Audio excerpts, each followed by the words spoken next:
Un homme riche a reçu dans sa maison un visiteur. Et lorsque ce visiteur est entré chez lui, et un homme riche a commencé à raisonner, qu'est-ce que je peux préparer pour cette personne? Frère, mais cet homme riche, il avait des brebis. La Bible déclare qu'il avait des brebis en abondance.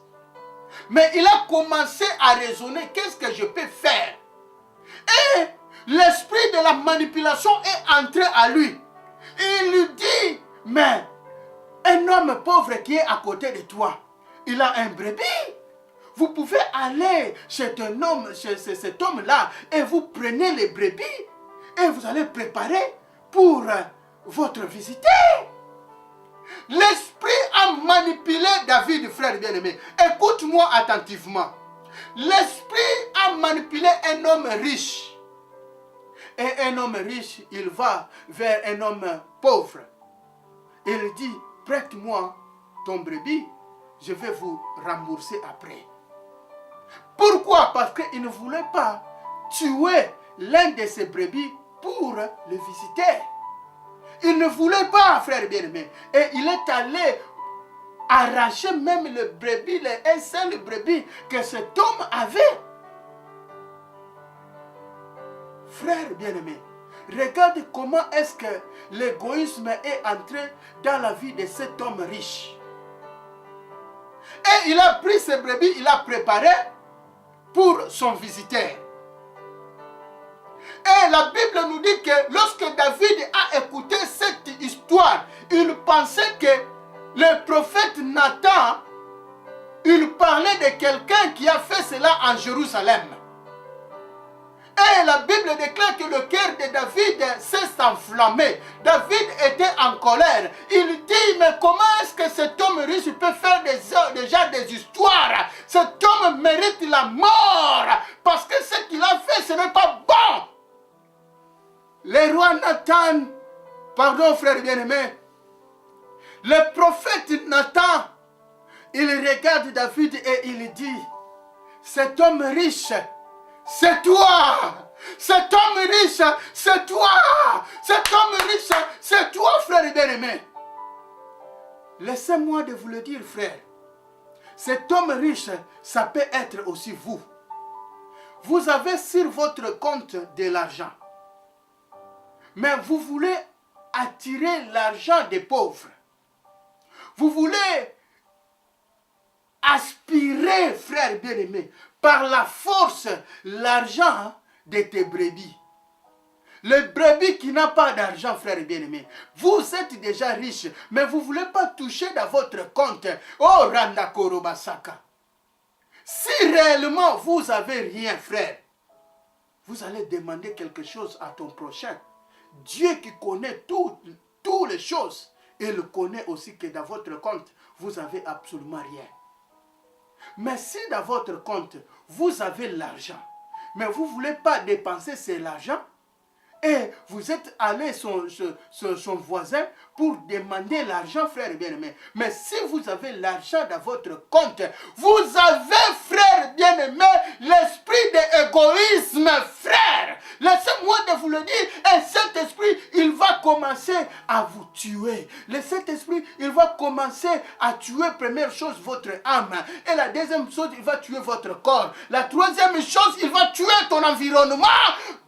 Oh, Randa Korobasaka. Do you understand what I'm saying to you? Si réellement vous n'en avez pas l'argent, c'est autre chose. Va chez ton prochain, demande-lui s'il en a, il va te donner. Mais si dans votre compte, vous avez l'argent et vous ne voulez pas toucher à cet argent, mais vous voulez prêter l'argent chez ton voisin, frère, l'esprit qui vous anime, ce n'est pas l'esprit de Dieu, mais c'est l'esprit du diable. C'est l'esprit de l'égoïsme. Donc vous êtes devenu égoïste, frère bien-aimé. La Bible nous parle ici que le prophète Nathan, il dit à David, c'est toi qui es l'homme riche. Ce que tu as fait, l'Éternel a vu et l'Éternel s'est fâché contre toi. Tu as pris femme de ton serviteur. Et tu as commencé à chercher de voies et moyens pour débarrasser de cet homme. Parce que la femme que vous avez couchée était devenue enceinte. Oh, Rondo Korobasaka. Lorsque David a couché avec cette femme, et cette femme était devenue enceinte, la Bible déclare que la femme est venue chez le roi David pour lui dire que je suis enceinte. Et David ne pouvait pas laisser son mari vivant parce que ce qu'il a fait était contre la volonté de Dieu. C'était même contre la loi ce que David avait fait. Mais Dieu a vu ce que David a fait. Oh, Randa Korobasaka. Dieu a envoyé son prophète pour parler à David. Et le prophète a commencé à dire à David une histoire. Et après avoir terminé cette histoire, il dit, un homme riche, c'était toi, David. Parce que vous avez pris la femme de ton serviteur. Vous avez couché avec la femme de ton serviteur. Et vous n'êtes pas limité là. Vous avez même cherché des voies et moyens pour débarrasser de la manne, débarrasser de mari de cette femme. La Bible déclare que lorsque la femme est venue devant David, lui dit que je suis enceinte. Et David a commencé maintenant à chercher des stratégies. Comment est-ce qu'il va se débarrasser avec l'homme de cette femme. La Bible déclare que David envoya cet homme dans la guerre. Et il donne le commandement. Lorsque vous serez parti à guerre, laissez cette personne qui doit être devant. Après cela, vous allez reculer. Il va rester seul. Voilà comment est-ce que David a débarrassé de Marie de cette femme. Uri a été mort, frère bien-aimé. Et Dieu a vu comment est-ce que David a fait cela. Et Dieu a envoyé son prophète, frère bien-aimé. Et le prophète de Dieu, il dit à David, oh Randa Korobasaka. Do you understand what I'm trying to say to you? Nous sommes toujours dans deuxième épître de Samuel. Nous allons lire maintenant le verset 13. La Bible nous dit ceci. David dit à Nathan, j'ai péché contre l'Éternel. Et Nathan dit à David, l'Éternel pardonne ton péché et tu ne mourras point. Mais parce que tu as fait blasphémer les ennemis de l'Éternel en commettant cette action, le fils qui te naît mourra. Frère bien-aimé, la sentence de Dieu est descendue sur David parce que David s'est laissé manipuler, frère bien-aimé. L'esprit qui était entré en David, c'était l'esprit de la manipulation. Et cet esprit a engendré encore un autre esprit, ce qu'on appelle l'égoïsme. David était devenu égoïste, frère bien-aimé. Si vous avez reçu cet esprit, vous êtes devenu égoïste. Do you understand what I'm saying to you? Et Nathan, qui était le prophète, il dit à David que Dieu a pardonné tes péchés. Mais cet enfant qui vient d'être né, qui vient d'être naître, et cet enfant mourra. La Bible déclare que David a commencé à prier. Pendant 7 jours, il a prié, frère et bien-aimé. Pendant 7 jours, David ne dormait pas sur son lit. Oh, Rondo Korobasaka. Mais la parole de Dieu était déjà annoncée, frère et bien-aimé. La parole de Dieu avait déjà été annoncée que le fils mourra. La sentence de Dieu avait déjà été annoncé que ce fils mourra.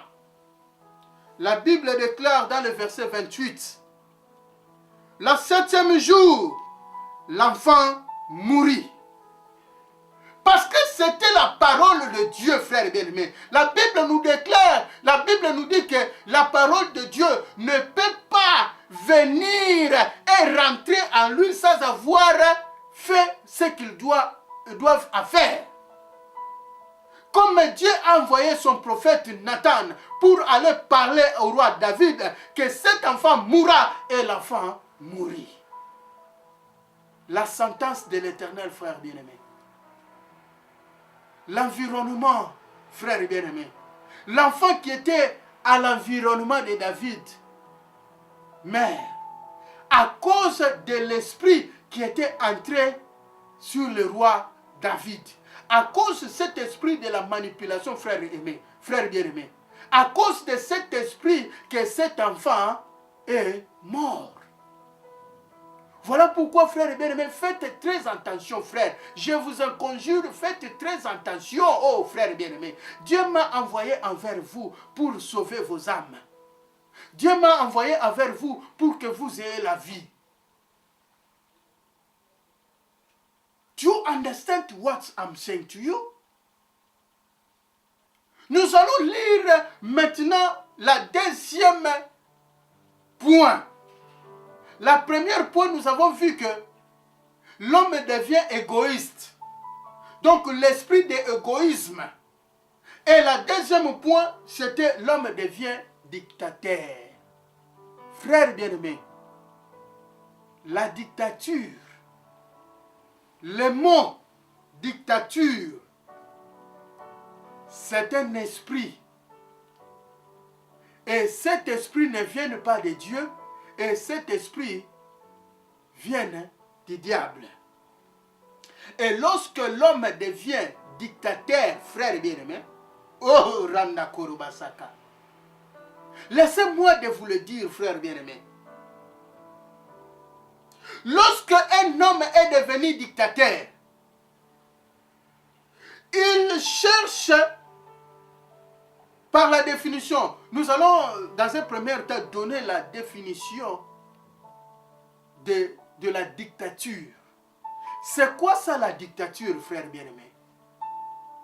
Parce que si vous ne comprenez pas, vous allez rater beaucoup de choses.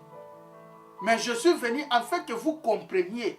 Et lorsque vous allez comprendre en ce moment-là, lorsque vous allez prier à Dieu, et Dieu, il va exaucer votre prière et il va vous guérir. C'est quoi ça l'esprit de la dictature? La dictature, c'est un esprit. Par la définition, celui qui a cet esprit, c'est une personne qui cherche tout simplement son intérêt. Un dictateur, c'est celui qui cherche, première chose, son intérêt. Et lorsque vous êtes en train de chercher votre intérêt, frère bien-aimé, laissez-moi de vous le dire, vous êtes devenu un dictateur. Un dictateur